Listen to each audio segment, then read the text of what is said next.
आइए, जो टेस्ट आप लोगों ने कल दिया था इसका आंसर की देखते हैं और सॉल्यूशन देखते हैं। जहां सॉल्यूशन की जरूरत है वहां सॉल्यूशन दूंगा और जहां सिर्फ आंसर की से काम चल जाएगा वहां आंसर की। ठीक है, शुरुआत करते हैं। फर्स्ट क्वेश्चन है, ध्यान से सुनेंगे। Which of the following is the effect of सब कूलिंग। पहला क्वेश्चन किससे रिलेटेड है भाई? सब कूलिंग से रिलेटेड है। पूछ रहा है कि इनमें से कौन सब कूलिंग का इफेक्ट है। पहला ऑप्शन दिया है it decreases the compressor work. कौन डिक्रीजेस भाई? सब कूलिंग। सब कूलिंग में क्या होता है? Decreases compressor work. Number 2 it decreases COP. Number 3 it increases refrigeration effect and number 4 it increases compressor work. सब कूलिंग के कारण क्या होता है, किस तरह का इफेक्ट होता है, यही क्वेश्चन है। ठीक है, तो सबसे पहले आइए ड्रॉ करते हैं कि सब कूलिंग है क्या भाई।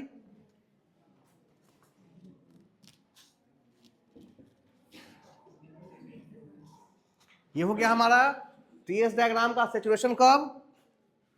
ये लाइन किसकी हो गई? एवापोरेटर की, constant pressure line for evaporator. और ये लाइन हो गई constant pressure line for condenser. ठीक है, हम स्टैंडर्ड साइकिल ड्रॉ करेंगे।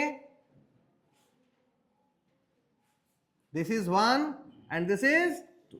ये हो गया कंप्रेसर के लिए 2 से 3, 2 से 3। ये हो गया कंडेंसर के लिए और 3 से 4। ये हो गया एक्सपेंशन वाल्व के लिए और 4 से 1। ये हो गया एवापोरेटर के लिए। ठीक है, ये डायग्राम मैंने पहले बनवा रखा है। अब इसमें सब कूलिंग क्या है? सब कूलिंग में क्या करते हैं, कंप्रेसर से कंप्रेस करने के बाद कंडेंसर में क्या होता है? फेज चेंज होता है रेफ्रिजरेंट का।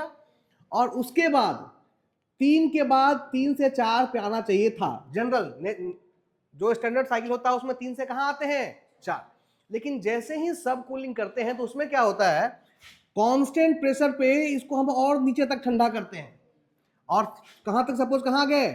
3 और उसके बाद कैपिलरी ट्यूब में एक्सपेंशन की शुरुआत होती है, यहां से एक्सपेंशन होता है। तो ये पॉइंट क्या बन जाता है? 4s। तो पहली जो स्टैंडर्ड साइकिल है 1 2 3 4 1, 1 2 3 4 1, ये स्टैंडर्ड साइकिल है। और सब कूलिंग वाली साइकिल क्या है भाई? 1 2 3 4 1। ठीक है, अब क्वेश्चन सिर्फ अगर आप ये डायग्राम जानते सब कूलिंग का तो ये क्वेश्चन सॉल्व कर सकते थे। पहला देखिए, पहला ऑप्शन क्या दे रहा है? It decreases the compressor work. Compressor work कहां से मिलेगा हमको? 1 से 2। तो सब कूलिंग में या स्टैंडर्ड साइकिल में क्या कोई चेंज आया क्या? 1 से 2 में कोई बदलाव नहीं। तो डिक्रीज ना तो डिक्रीज करेगा और ना ही इंक्रीज करेगा, इसमें कोई बदलाव नहीं। दूसरा है इट डिक्रीजेज सीओपी। सब कूलिंग से क्या घट जाएगा? सीओपी। तो अभी तक ये कहना संभव नहीं है क्योंकि COP is desired effect upon work input. तो आपको ये चीज क्लियर है कि वर्क इनपुट में कोई बदलाव नहीं हुआ, 1 से 2 में कोई चेंज नहीं हुआ। लेकिन अभी तक आपको डिजायर्ड इफेक्ट में कोई चेंज हो रहा है कि नहीं, ये पता है क्या? हाँ पता है भाई। डिजायर्ड इफेक्ट का मतलब क्या? Refrigeration effect. और ये रेफ्रिजरेशन इफेक्ट कहां पे मिलेगा? एवापोरेटर में। और एवापोरेटर कहां से कहां लगा है भाई? 4 to 1। अब हम कैसे डिसाइड करें भाई?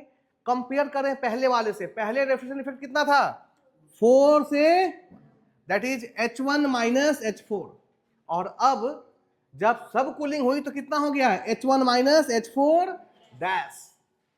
बात समझ में आ रही है? इसका मतलब इतना एरिया क्या हो रहा है? इंक्रीज कर गया। तो रेफ्रिजरेशन इफेक्ट आपका क्या हो गया? बढ़ गया। बात समझ में आ रही है? तो अगर रेफ्रिजरेशन इफेक्ट बढ़ रहा है तो सीओपी क्या हो जाएगा? क्योंकि नीचे वाला तो चेंज नहीं हुआ और ये वाला ऊपर वाला क्या हो गया? इंक्रीज कर गया। तो ओवरऑल क्या हो जाएगा? बढ़ जाएगा। जबकि इसमें ऑप्शन में क्या दिया है? It decreases. तो ये भी गलत है, ये सही। तीसरा दे रहा है it increases the refrigeration effect. और ये हमने देखा शुरुआत में रेफ्रिजरेशन इफेक्ट H1 माइनस इतना ही था, ये टीएस डायग्राम है ना, और टीएस डायग्राम का एरिया क्या देता है, हीट ट्रांसफर, थर्मल में सिखाया था आप लोगों को। तो 1 से 4, पहले कितना था 1 से 4, लेकिन जब सब कूलिंग की तो 1 से क्या हो गया 4 डैश, तो रेफ्रिजरेशन इफेक्ट क्या हो गया है, this is correct. So option number C is right answer. और एक और दिख रहे थे लास्ट में, डी ऑप्शन है, इट इंक्रीजेज कंप्रेसर वर्क। तो हमने देखा कि सब कूलिंग से कंप्रेसर वर्क में कोई चेंज नहीं होता। सो सही आंसर क्या है भाई, सी। और अगर आप अपना नोट्स असाइनमेंट खोल के देखें, जहां पर सब कूलिंग है तो उसमें आपने देखिए लिख रखा है कि रेफ्रिजरेशन इफेक्ट इंक्रीजेस। आप अपना असाइनमेंट खोल के देखिए, वहां लिखा है आपने कि सब कूलिंग के कारण क्या बढ़ जाता है, रेफ्रिजरेशन इफेक्ट इंक्रीजेस। क्लियर है? चलिए आगे बढ़ते हैं। अगला क्वेश्चन है, which of the following refrigerator system is used for cryogenic cooling. देखिए क्रायोजेनिक के विषय में मैंने पहले भी कई बार आप लोगों के साथ डिस्कस किया है। मैंने बताया था कि इसरो ने एक इंजन बनाया है, कौन सा, क्रायोजेनिक इंजन, GSLV Mark 3। मैंने पहले भी थर्मल की क्लास में भी डिस्कस किया था, फिर रेफ्रिजरेशन की पहले क्लास में भी डिस्कस किया था। क्रायोजेनिक हम लोग वर्ड तब यूज करते हैं जब बहुत ही ज्यादा लो टेम्परेचर की बात की जाती है। और मैंने पहले भी आप लोगों को बताया था कि गैस लिक्विडिफिकेशन, गैस को लिक्विडिफाई करने के लिए टेम्परेचर को क्या करना पड़ता है, बहुत ही लो, -140, -150, -160, ये जो टेम्परेचर होता है इसी को हम क्रायोजेनिक टेम्परेचर कहते हैं। जनरली -150 से आगे जो भी जहां तक जाए, -160, 170, 180, लेकिन नेगेटिव टेम्परेचर होना चाहिए, उन सबको हम क्या यूज करेंगे, क्रायोजेनिक। ठीक ना? तो क्रायोजेनिक अल्ट्रा लो टेम्परेचर के लिए वर्ड यूज किया जाता है क्रायोजेनिक। ठीक ना? तो ऑप्शन कितने हैं इसमें भाई, वेपर कंप्रेशन में हम -50, -60 ये टेम्परेचर हमको नहीं मिलता। Liquid nitrogen refrigeration system, that is the correct answer. कोई भी गैस जब लिक्विड स्टेट में ले जाएंगे तो उसका टेम्परेचर कहां लेके जाना पड़ता है, नेगेटिव में लेके जाना पड़ता है, -150, -160। मेरे ख्याल से नाइट्रोजन का लिक्विडिफिकेशन टेम्परेचर -150 ही है, 150 या 160 है, चेक कर लेंगे। तो ये जो टेम्परेचर होता है अल्ट्रा लो टेम्परेचर, इसी के लिए हम वर्ड क्या यूज करते हैं, क्रायोजेनिक। चलिए नेक्स्ट क्वेश्चन नंबर 3 में आते हैं।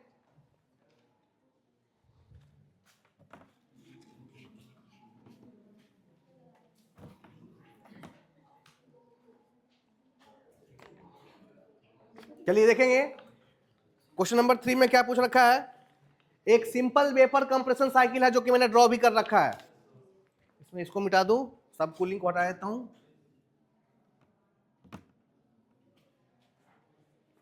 ठीक है, enthalpy at point 1, 2 and 4, 1, 2 and 4, लेकिन इसमें पॉइंट 1 ये है, this is your point 1, this is your point 2, ये है 3 और ये है 4।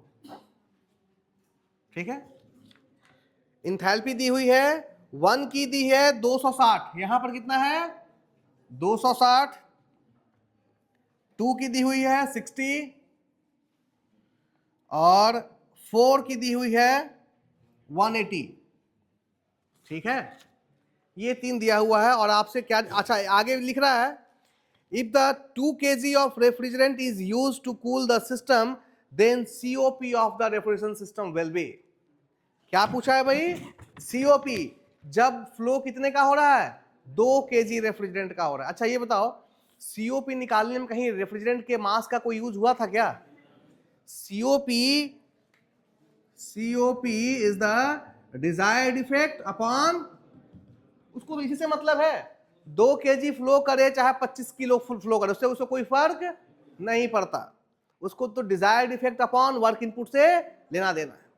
ठीक है, अब बताइए डिजायर्ड इफेक्ट का मतलब है रेफ्रिजरेशन इफेक्ट, और रेफ्रिजरेशन इफेक्ट किसमें मिलेगा, किसमें भी? एवोपोरेटर कहां से कहां लगा है? 3 से 4, कितना होगा? H4। अच्छा, H4 में से H3 को क्यों माइनस करेंगे? H3 में से 4 को क्यों नहीं माइनस करेंगे भाई? हमेशा बड़े में से छोटे को। जब रेफ्रिजरेंट यहां से यहां गया तो उसने हीट को क्या किया? एब्जॉर्ब किया। एब्जॉर्ब की तो उसकी इंथैल्पी क्या हो जाएगी? बढ़ जाएगी। So that's why it is 4 minus 3, H4 minus upon work input. Work input किसको देते हैं? कंप्रेसर कहां से कहां लगा है? 4 से 1, तो किसमें से किसको माइनस करें? 1 माइनस 4। अगेन 1 बड़ा होगा, जब हम गैस को कंप्रेस कर देंगे तो उसकी इंथैल्पी क्या होगी? बढ़ जाएगी, तो 1 की इंथैल्पी ज्यादा रहेगी, सो 1 माइनस 4। हमेशा बड़े में से जब छोटे को माइनस करते हैं तो साइन कन्वेंशन की चिंता नहीं करनी पड़ती, ठीक ना। अब ये सारी वैल्यूज आपको मालूम है। कहें सर 3 कहां मालूम है? भाई 3 चाहिए ना, तो ध्यान दे 2 से 3 कैसा प्रोसेस है? आइसेंथैल्पिक, यानी इसमें इंथैल्पी क्या रहती है? कांस्टेंट रहती है। इसका मतलब H2 is equal to H3। बात समझ में आ रही है? अब सिर्फ वैल्यू पुट कर देनी है।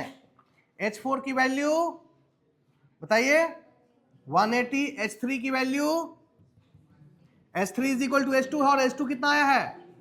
60 upon H1 260 minus H4, this is, ये कितना हो गया? 0 120 अपॉन 80,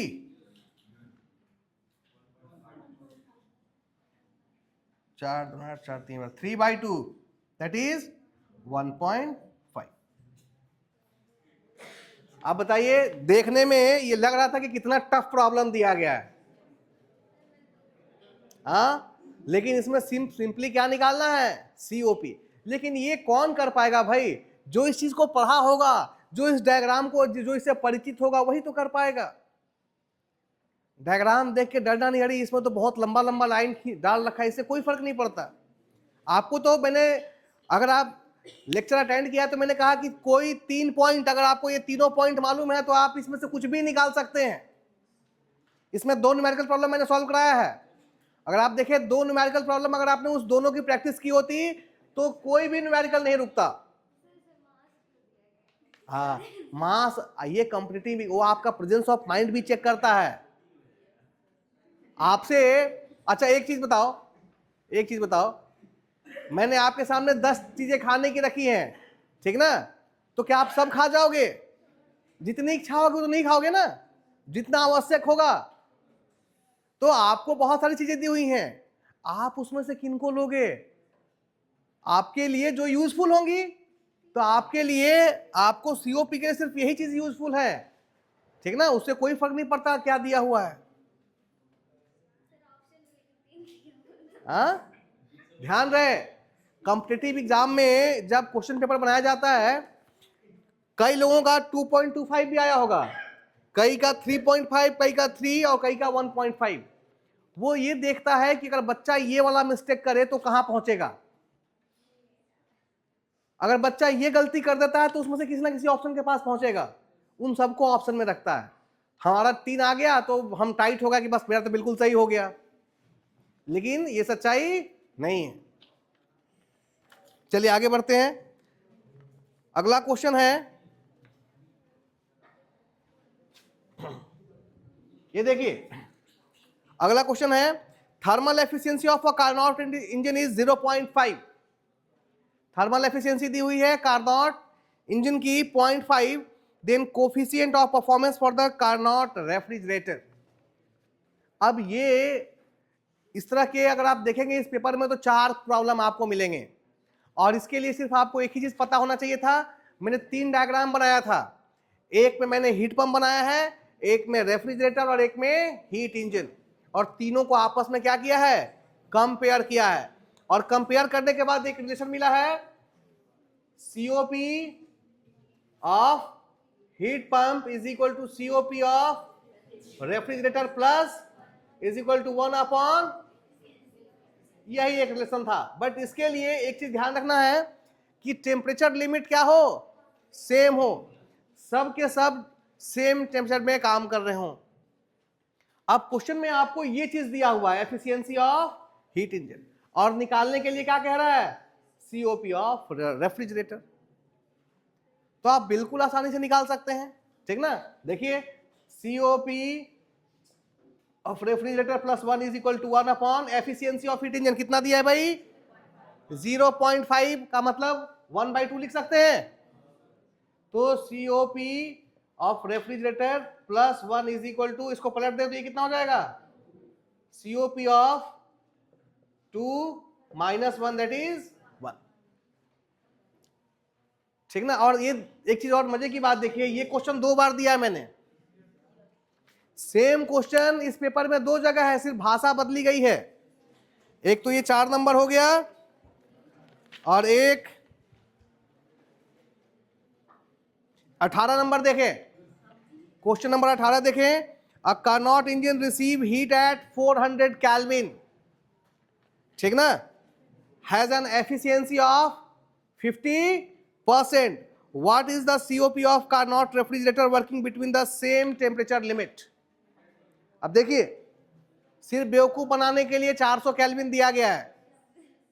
जब आपको कह दिया कि एफिशिएंसी कितनी है 50% का मतलब 0.5, और आपसे रेफ्रिजरेटर का क्या पूछ रहा है, सीओपी। हमने नोट्स में नोट करा रखा है आपको कि कार्नोट रेफ्रिजरेटर की सीओपी सिर्फ किस पे निर्भर करती है, टेम्परेचर लिमिट पे, और किसी दुनिया से मतलब नहीं है। और उसने कार्नोट इंजन की एफिशिएंसी दे रखी है 50%, इसका मतलब 1/2 दे रखी है, और आपसे ये पूछ रहा है। तो आपको कुछ भी करने की आवश्यकता नहीं है, आप सिर्फ यहाँ 1/2 या 0.5 जो भी पुट करना है पुट करें, और ये निकाल दें, फिर से आंसर कितना आएगा, 1। दोनों ही क्वेश्चन बिल्कुल सेम है, कोई अंतर नहीं है। आगे आते हैं, question number 5, in pH diagram of vapour compression refrigeration cycle. देखिए टीएस हो गया, टीएस के बाद क्या बनाना है, pH.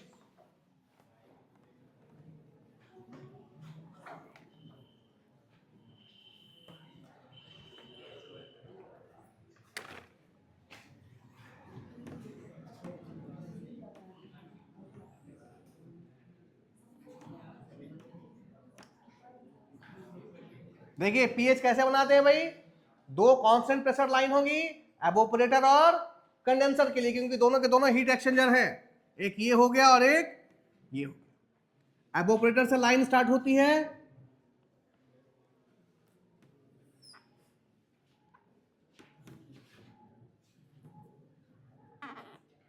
One two three 4, this is pH diagram. आपने देखा होगा मैंने इस डायग्राम को टीएस के साथ बनाया है ताकि आप दोनों को आपस में कंपेयर कर सकें। पूछ रहा है in PS diagram the vapour compression reference cycle the compression process is shown by, compression process को किससे दिखाते हैं। आप जरा बताओ इसमें कंप्रेसर कहां पे लगा हुआ है, 1 से 2 में, बात खत्म हो गई, यही आंसर है, 1 से 2 में लगा है। अब ऑप्शन देखो, पहला है straight line with a positive slope. अब ये जो लाइन गई है ये एक स्ट्रेट लाइन है, और स्लोप का मतलब एक्स एक्सिस के साथ कितना एंगल बनाया, दिस इज थीटा, इसका स्लोप क्या है, पॉजिटिव है। बात समझ में आ रही है। सो पहला ऑप्शन बिल्कुल सही है, straight line with positive slope. दूसरा ऑप्शन है straight line with negative slope. Negative slope का मतलब ये हो जाता, तो ये ऊपर जाता है नीचे नहीं जाता। तीसरा ऑप्शन है हॉरिजेंटल लाइन। हॉरिजेंटल लाइन है क्या, नहीं है। और curve line with, curve line में नहीं, बिल्कुल क्या होता है, straight line. So option number A is correct. तो ये क्वेश्चन कौन करता, जिसको पीएच डायग्राम बनाने आ रहा था। आगे आ जाइए, 1 टन ऑफ रेफ्रिजरेशन 3.5 किलोवाट और 210 किलो जूल पर मिनट, ठीक ना। 1 ton is equal to 3.5 kilowatt और 210 किलो जूल पर यही होता है, ये चीज आपके नोट्स में भी है। So option number A is correct. Number 7 में देखें, highest temperature during the cycle in VCRS occurs after. Highest temperature किसके बाद आता है भाई, ये बताना है। अब जरा देखो ये डायग्राम देखिए, ये टीएस डायग्राम था, सबसे ज्यादा टेम्परेचर किस पॉइंट का दिख रहा है, 0.1। और ये किसके बाद आया है, कंप्रेस करने के बाद। कंप्रेस करने के बाद जो टेम्परेचर आता है that is the maximum temperature. और टीएस डायग्राम में सबसे ऊपर का पॉइंट यही है। सो इस ये पॉइंट कहां पे आया है, कंप्रेसर के बाद, कंप्रेस करने के बाद। सो correct answer is a, compression. Next, in vapour compression system the state of refrigerant after compression process. Compress करने के बाद रेफ्रिजरेंट की क्या स्थिति होती है, देखिए यहां पे स्थिति दिख रही है, लो प्रेशर से कहां पहुंच गए हैं, हाई प्रेशर, और लो टेम्परेचर से कहां पहुंच गए हैं, high temperature. So the option 1 is correct, A, high pressure and high temperature vapour. दिख रहा है ना वेपर, क्योंकि ये किस रीजन में है, सुपर हीटेड रीजन में है। So this is vapour. आगे आते हैं, in vapour compression cycle the refrigerant exist in super heated vapour state. पूछ रहा है कि रेफ्रिजरेंट का सुपर हीटेड वेपर स्टेट कब होता है। पहला option, after passing through condenser, condenser से निकलने के बाद। कंडेंसर से कहां निकल रहा है, यहां पर 2 पे, तो यहां पर क्या स्थिति हो गई है, लिक्विड, वेपर नहीं है। दूसरा ऑप्शन दे रहा है, after leaving the evaporator, evaporator से बाहर निकलने के बाद यहां भी सुपर हीटेड वेपर नहीं है। At the exit of compressor, compressor से एग्जिट के बाद ये कौन सा जगह है, सुपर हीटेड रीजन है, तो यहां पर स्थिति क्या होगी, super heated vapour. This is the correct answer. हाँ जी, after the exit of compressor, बिल्कुल answer is C. Next question, the effect of reducing evaporated. आइए देखते हैं अगला क्वेश्चन, यहीं पे बन जाएगा। पूछ रहा है नंबर 10 में, effect of reducing evaporator pressure on a simple VCRS cycle is. VCRS में यदि आप एवोपरेटर के प्रेशर को कम कर दें तो क्या होगा, बात समझ में आ रही है। आइए कम कर देते हैं जरा। अभी एवोपरेटर का प्रेशर ये है और अब इसको कम करना है, तो लाइन किधर बनेगी, नीचे। तो हमने एक नई लाइन यहां बना दी। नई लाइन बनाने का मतलब हमने एवोपरेटर के प्रेशर को क्या कर दिया, कम कर दिया। कम करने से क्या बदलाव आया, देखो जो कंप्रेशन की शुरुआत यहां से हो रही थी अब वो यहां से होगी, ये हो गया 4 और ये लाइन 2 से 3 यहां आया था, ये और आगे आएगा तो ये आ जाएगा 3। ठीक है, यही अंतर आया। जब आपने एवोपरेटर के प्रेशर को कम किया तो 4 बन गया और 3 बन गया। अब ऑप्शन पढ़ो, the temperature in the condenser increases. Condenser के टेम्परेचर में कोई चेंज आया क्या, जो था यही है ना टेम्परेचर कंडेंसर का, जो था जहां था वैसे ही, इसमें कोई बदलाव नहीं। दूसरा, एक्सपेंशन डेविएट्स फ्रॉम आइसेंथैल्पिक, यानी एक्सपेंशन में आइसेंथैल्पिक की जगह दूसरा प्रोसेस होने लगा, ये भी हुआ क्या, नहीं। एक्सपेंशन वाल्व में हमेशा क्या होगा, आइसेंथैल्पिक ही होगा। तीसरा, compression work required is reduced. Reduced मतलब घट। अच्छा बताओ, घटा कि बढ़ा, पहले यहां से यहां करना पड़ रहा था और अब यहां से यहां करना पड़ रहा है, तो वर्क क्या हो गया, इंक्रीज कर गया, घटा नहीं।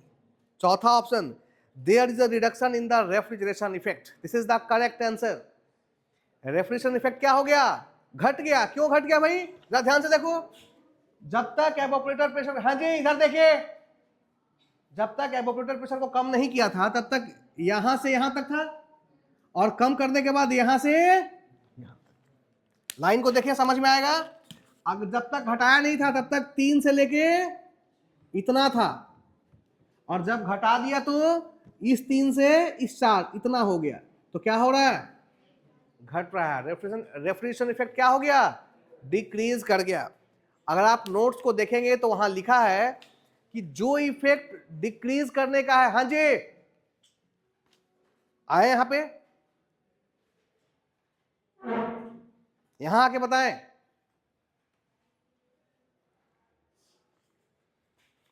जो इफेक्ट डिक्रीज करने का है वही इफेक्ट किसका है? यदि आप कंडेंसर प्रेशर को इंक्रीज करेंगे तो effect will be remain same, कोई अंतर नहीं आएगा।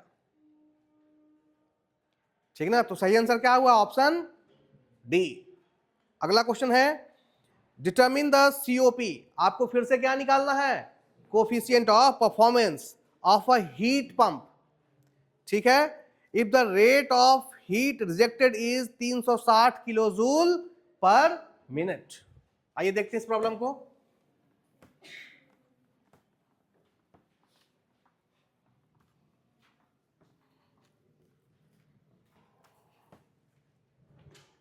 हमको सीओपी कैलकुलेट करना है। इस प्रॉब्लम में क्या निकालना है भाई? सीओपी कैलकुलेट करना है और दिया है rate of heat rejected. COP heat pump, COP किसका चाहिए? हीट पंप, ठीक ना? और आपको दिया हुआ है हीट रिजेक्टेड, कितना दिया है भाई? 360 किलो जूल पर। अब देखिए ये अगर रिलेशन आपको याद रखना पड़ेगा, 1 ton is equal to 3.5 kilowatt और 210 किलो जूल पर मिनट। क्यों? इस प्रॉब्लम में देखिए किया क्या है, हीट रिजेक्शन दिया हुआ है किलो जूल पर मिनट में और बोल रहा है power supplied is 2 kilowatt. Power कितना हो रहा दे रहा है? 2 किलो। अब ये देखिए ये किलो जूल पर मिनट में है और ये किस में है? तो हमें दोनों को किस में कन्वर्ट करना होगा? सेम यूनिट में कन्वर्ट करना होगा पहले तो। ठीक है, तो आपने अभी भी पढ़ा कि 1 ton is equal to 3.5 kilo is equal to 210 kilo joule per minute. तो हम लिख सकते हैं 210 kilo joule per minute is equal to 3.5 kilowatt. तो 1 किलो जूल पर मिनट कितना हो जाएगा? 3.5 अपॉन 210। तो आपको कितना दिया है भाई? 360। तो 360 किलो जूल पर मिनट में कितने kilowatt? 3.5 upon 210 multiply 360।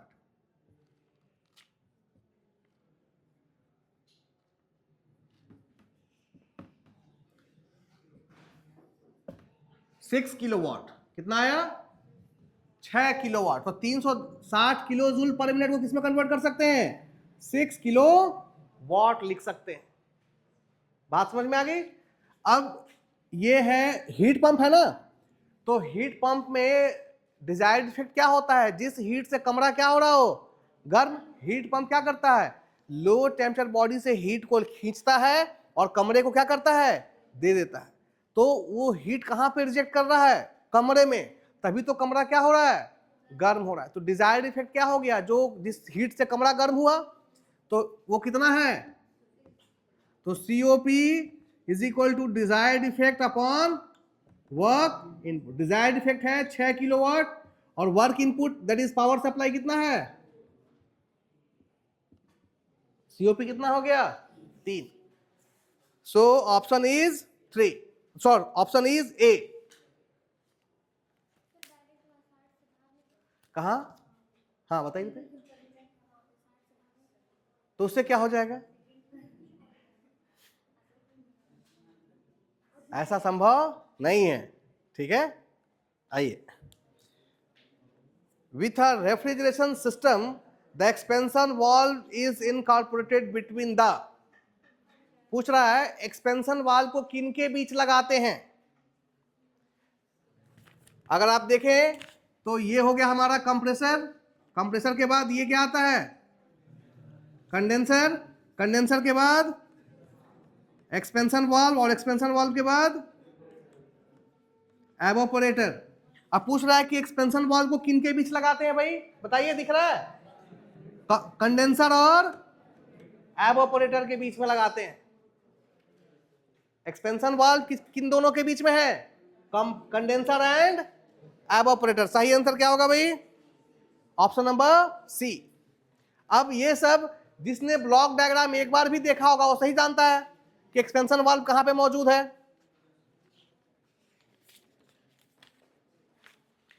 Next, which of the following is not the part of refrigeration system. Refrigeration system में देखिए क्या क्या है, कंप्रेसर है भाई, उसके बाद कंडेंसर है, एवोपरेटर है, क्या चीज नहीं है, टरबाइन नहीं है, सो ऑप्शन इज डी। अगला है refrigerant used in VCRS, VCRS based refrigeration system cycle reject heat in. यहां पर हीट कहां रिजेक्ट हो रहा है भाई, कंडेंसर में। देखिए कंप्रेसर का काम है रेफ्रिजरेंट को कंप्रेस करना, इसका काम है उसका फेज चेंज कर देना, तो यहां हीट क्या करना पड़ेगा, रिजेक्ट करना पड़ेगा। एक्सपेंशन वाल्व का काम है उसको ठंडा कर देना, और एवोपरेटर का काम है, एवोपरेटर में हीट क्या होती है, एब्जॉर्ब होती है, तो रिजेक्ट किस में होगी, कंडेंसर में। सही option C, condenser. Next question, the capacity of a refrigeration system is 10 ton. किसी सिस्टम की कैपेसिटी कितनी है, 10 टन है। What is the heat extracted per minute. अब फिर से वही बात, आपको सिर्फ ये पता होना चाहिए था, ये पता होता तो काम हो जाता। अगर मेरे पास एक एसी है और उसकी क्षमता 1 टन की है, इसका मतलब वो कितना हीट एक्सट्रैक्ट कर रहा है, 210 किलो जूल पर मिनट, क्योंकि 1 टन किसके बराबर है, 210 किलो जूल पर मिनट। तो इस बुक के पास जो एसी है, क्वेश्चन के पास जो एसी है, उसका क्षमता कितना है, 10 टन। तो 1 टन इतना करेगा तो 10 टन कितना करेगा, 210 गुना 2100 किलो जूल पर मिनट। सही आंसर है ऑप्शन नंबर बी। क्लियर है। अब देखिए सिर्फ इस रिलेशन के ऊपर भी कितने क्वेश्चन हो गए, 3 क्वेश्चन हो गए। अगला क्वेश्चन है, the efficiency of a Carnot engine is given by 0.8। फिर से आ जाइए, फिर से सेम क्वेश्चन है, एफिशिएंसी ऑफ हीट इंजन दिया हुआ है 0.8। The cycle, if the cycle direction is reversed, engine तो पॉजिटिव साइकिल होती है और रेफ्रिजरेशन साइकिल क्या होती है, नेगेटिव, उल्टा एंटी क्लॉकवाइज घूमती है, ठीक ना। The COP of the Carnot refrigerator, तो आपको इसका क्या बताना है, सीओपी। तो फिर से वही यूज करेंगे, COP of refrigerator plus 1 is equal to 1 upon efficiency of heat engine.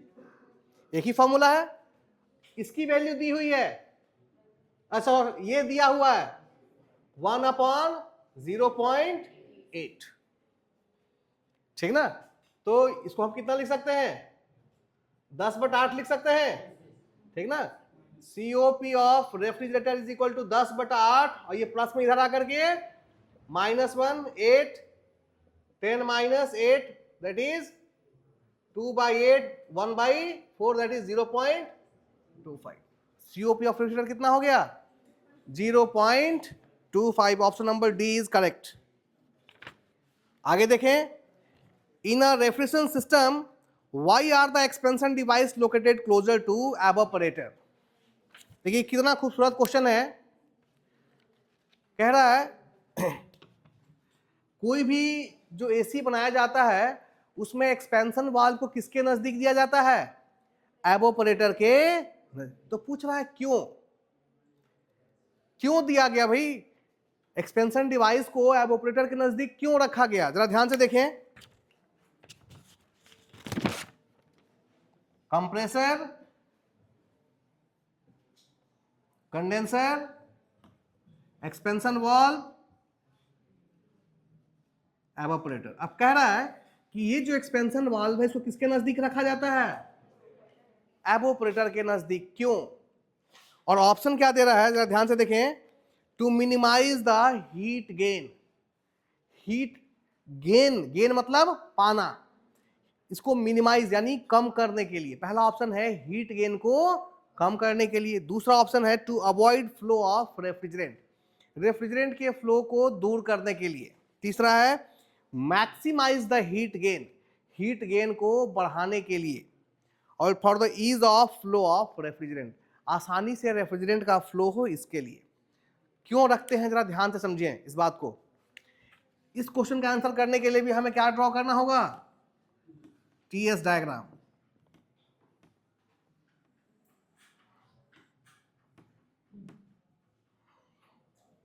One two three.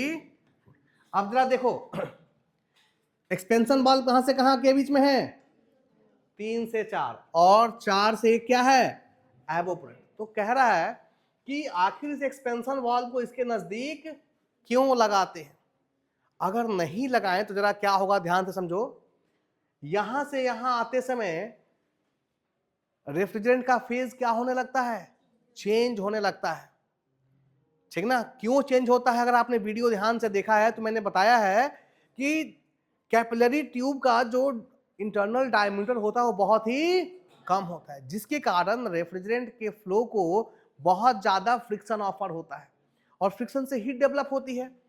जो हीट डेवलप होती है, चूंकि हम मानते हैं कि प्रोसेस एडियाबैटिक है, तो हीट बाहर जा नहीं रही है, वो सारा का सारा हीट कौन एब्जॉर्ब कर ले रहा है, रेफ्रिजरेंट ही एब्जॉर्ब कर लेता है, जिसके कारण उसका फेज क्या होने लगता है, चेंज होने लगता है। और आप देखें यहां से ये किस रेंज में घूम रहा है, वेट रीजन में, ठीक ना। ये इधर इस लाइन के इधर लिक्विड है, और इस लाइन के भीतर क्या है, वेट रीजन। वेट रीजन का मतलब यहां पर अगर आप देखें तो कुछ ना कुछ लिक्विड है और कुछ ना कुछ वेपर है। जैसे जैसे आगे आ रहे हैं लिक्विड किस में कन्वर्ट होता जा रहा है, वेपर में। अगर इसको हम और दूर रखते तो ये पाइपलाइन में फ्लो होकर के यहां पहुंचता। इस पाइपलाइन में जब ये फ्लो होता तो एटमॉस्फेयर से हीट कहां जाती, चूंकि अंदर का जो रेफ्रिजरेंट है वो लो टेम्परेचर पे है ना, तो बाहर से हीट का फ्लो हमेशा हाई टेम्परेचर से कहां होता है, लो टेम्परेचर पे होता है। तो बाहर की हीट अंदर जाती, और जब अंदर जाती तो जो रेफ्रिजरेंट था वो अपना फेज क्या करने लगता, चेंज करने लगता। अब मान लो अगर चेंज नहीं किया तो यहां आया, और अगर ज्यादा चेंज करता तो ये लाइन यहां से कहां चल जाती, और आगे चल जाती। अब ये कितना हीट अंदर एब्जॉर्ब करता, मात्र इतना, यहां से लेकर के यहां तक। बात समझ में आ रही है, क्योंकि यहां पर रेफ्रिजरेंट कौन सा हीट एब्जॉर्ब करता है, लेटेंट हीट, फेज चेंज के कारण। तो अगर हम पाइप ज्यादा लंबा रखेंगे तो क्या होगा, एटमॉस्फेयर की ज्यादा से ज्यादा हीट पहले ही क्या कर लेगा, एब्जॉर्ब कर लेगा।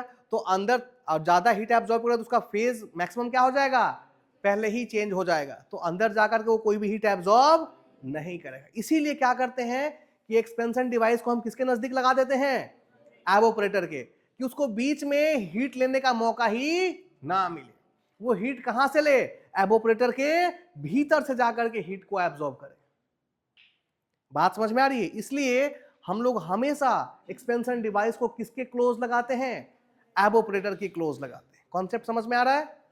आइए आगे बढ़ते हैं। 18 तो मैंने सॉल्व कर दिया पहले ही, 18 क्वेश्चन रिपीटेड था, ठीक ना। 19 में देखें, which part of vapour compression cycle produce refrigeration effect. बताइए रेफ्रिजरेशन इफेक्ट किसमें मिलता है, किसमें मिलता है भाई, एवापोरेटर में मिलता है। सो ऑप्शन इज डी, ठीक है। 18 का ऑप्शन क्या था, सही आंसर था सी। 18 का सही आंसर क्या था, सी था। उसके बाद है 20, फिर से देखिए, enthalpy at the beginning of compression. इधर देखिए बोर्ड पे देखिए, अगला प्रॉब्लम दिया है, enthalpy at the beginning of compression. Compression की बिगिनिंग मतलब क्या होता है, शुरुआत। कंप्रेशन की शुरुआत किस पॉइंट पे हो रही है, 1 पे हो रही है। 1 की इंथैल्पी दी हुई है कितनी भाई, 180। At the end of compression, end of compression कितना दिया है, 200। और at the end of condensation कितना दिया है, 90। फिर से आपको ये दिया हुआ है, ये दिया हुआ है। 3 पॉइंट की इंथैल्पी आपको मालूम है, तो पता है चौथे पॉइंट की भी इंथैल्पी कितनी हो गई, 90, क्योंकि यहां और यहां की इंथैल्पी क्या रहती है, सेम, क्योंकि इसमें आइसेंथैल्पिक प्रोसेस होता है। अब आपको क्या निकालना है भाई, डिटरमिन द सीओपी, कुछ करना है, desired effect upon work input. बताइए COP is equal to desired effect कहां पे मिलेगा हमें, एवापोरेटर में, दिस माइनस 180 में से 90 गया तो 90, अपॉन वर्क इनपुट, वर्क कहां पे हो रहा है, कंप्रेसर में, 2 माइनस 1, 200 माइनस 180 कितना आया, 20, 4.5, सही आंसर है D. Next, a domestic refrigerator works on the, किस पे काम करता है भाई, VCRS। पहले लेक्चर के इंट्रोडक्शन में ही मैंने बताया है कि जितने भी हाउस होल्ड अप्लायंसेज हैं वो किस पे काम करते हैं, VCRS के ऊपर बेस्ड होते हैं। Option number is a. आगे देखते हैं, क्वेश्चन नंबर 22 बताने की जरूरत है, रिलेशन कई बार बता चुका हूं, सही आंसर क्या होगा, B, COP of heat pump is equal to COP of refrigerator plus 1। Option number B is correct. Number 23, Electrolux system of refrigeration has, यहां पर किसी पंप की आवश्यकता नहीं होती है, ठीक ना। So correct answer is C, no liquid pump. इसी को हम लोग 3 फ्लूइड सिस्टम भी कहते हैं, इलेक्ट्रोलक्स को ही क्या कहते हैं, 3 फ्लूइड सिस्टम, ठीक ना। इसमें किसी भी तरह का मूविंग पार्ट नहीं यूज करता, एक ही मूविंग पार्ट रह गया था पंप, जिसको यहां से क्या कर दिया जाता है, हटा दिया जाता है। सही आंसर इज सी। आगे है, heat pump is a device, heat pump किस तरह का डिवाइस होता है भाई, कमरे को गर्म करता है, इसके लिए हीट कहां से लेता है, ये एटमॉस्फेयर से। हमने बार बार लिखाया है कि विंटर एसी को ही क्या कहते हैं, हीट पंप। तो विंटर एसी मान लो इस कमरे में लगा हुआ है, तो हम लोग विंटर में एसी कब चलाएंगे, जब बाहर ठंड क्या हो जाएगी, ज्यादा हो जाएगी। तो उस ठंड यानी बाहर से हीट को खींच करके और कहां भेजता है, कमरे में, ताकि कमरा क्या रहे, गर्म रहे। यही तो काम करता है हीट पंप। कौन सा आंसर होगा, C, delivers the heat from low temperature. Atmosphere किस अवस्था में होता है, लो टेम्परेचर पे होता है, वहां से हीट को खींचता है। Delivers the heat from low temperature to a high temperature in a cyclic process. कमरा किस स्थिति में होता है, हाई टेम्परेचर, ठीक है ना। तो heat pump low temperature body से हीट को खींच करके कहां भेजता है, हाई टेम्परेचर तक भेजता है। So option number C is correct. अगला क्वेश्चन है, टन ऑफ रेफ्रिजरेशन। अभी मैंने बताया, अगर मैं कहूं कि मेरे पास एसी है 1 टन का, इसका मतलब वो क्या कितना हीट ले सकता है, 24 घंटे में वो 1 टन ऑफ वाटर को 0 डिग्री सेंटीग्रेड से 0 डिग्री आइस में क्या कर सकता है, कन्वर्ट। इसी को तो कहते हैं 1 टन। तो 1 टन का मतलब कितना हो गया, the rate of heat extraction is 1 ton. 1 ton heat वो क्या कर सकता है, निकाल सकता है। So option number is C. अगला है, which refrigerant is used in vapour absorption, aqua ammonia. अगर आपने पहला ही वीडियो देखा होगा तो उसमें फर्स्ट VARS का पहला लेक्चर अगर आपने देखा होता तो इस क्वेश्चन का बिल्कुल सही आंसर करते, ठीक ना। इसमें वाटर और अमोनिया, वाटर एब्जॉर्बेंट के रूप में होता है और अमोनिया रेफ्रिजरेंट के तौर पर।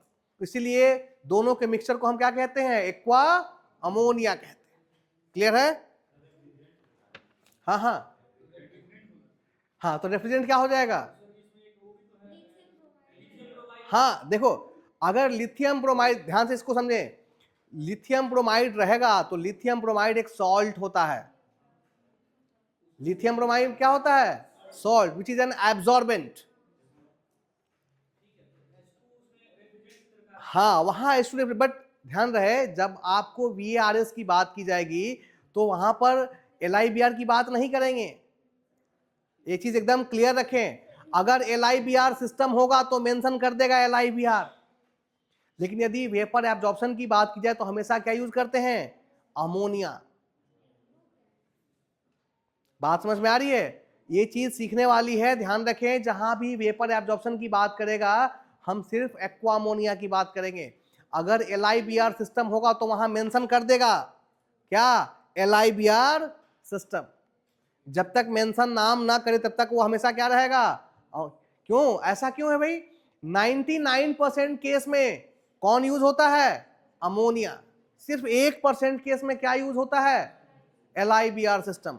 हमने बताया था कि LIBR सिस्टम का हम कूलिंग के लिए ही सिर्फ यूज करते हैं, ठीक ना। सिर्फ एयर कंडीशनिंग के लिए यूज कर सकते हैं और किसी काम में वो नहीं आता। बात समझ में आ रही है? आगे है lithium bromide in vapour absorption refrigeration system is used as, अभी मैंने बताया लिथियम ब्रोमाइड क्या होता है, एब्जॉर्बेंट के तौर पर यूज किया जाता है। सो करेक्ट आंसर इज डी। उसके बाद आता है heat rejection in vapour absorption refrigerator occurs in, occurs मतलब होना है, ठीक ना। हीट रिजेक्शन कहां पे होता है भाई? कंडेंसर। अब फिर ध्यान से देखो जरा, अब ये किस सेंस में पूछ रहा है? ये क्वेश्चन वेपर एब्जॉर्प्शन के सेंस में है, ठीक ना, क्योंकि यहां पर जनरेटर का डिस्कशन है। तो जनरेटर में हम लोग हीट देते हैं, उसके बाद कंडेंसर में हीट रिजेक्ट होता है, और तीसरा option condenser and absorber. Condenser और एब्जॉर्बर दोनों में ही हीट क्या होती है? रिजेक्ट होती है। अगर आप डायग्राम को देखें तो दोनों जगह मैंने कूलिंग वाटर को इन किया है और कूलिंग वाटर को आउट किया। ये बता रहा है कि कूलिंग वाटर अंदर गई तो उसने हीट को क्या किया? एब्जॉर्ब किया, और तब वो क्या हो गई? बाहर चली गई। तो करेक्ट आंसर क्या होगा? C. 29 in a triple fluid, triple fluid का मतलब इलेक्ट्रोलक्स। ट्रिपल फ्लूइड का मतलब क्या है भाई? Electrolux. In a triple fluid vapour absorption system hydrogen gas is used. Hydrogen का क्या यूज था? लो पार्शियल प्रेशर मेंटेन करने के लिए, ठीक ना। Reduce partial pressure of refrigerant in evaporator. Clear है? ये VARS का जो तीसरा लेक्चर है उसमें मैंने इस चीज को बता रखा है, ठीक ना। लो पार्शियल प्रेशर को लो मेंटेन करने के लिए हम हाइड्रोजन का यूज करते हैं, ताकि लो प्रेशर पर अमोनिया आसानी से क्या हो जाए? एवोपरेट होकर के कूलिंग प्रोड्यूस कर सके। लास्ट क्वेश्चन है which of the following device is present in the vapor absorption refrigeration system and absent in VCRS? Generator, ठीक ना। ये कंपैरिजन है VCRS और VARS का। सो सही आंसर है सी। क्लियर है? तो ये सॉल्यूशन था। सारे प्रॉब्लम SSC JEE के हैं।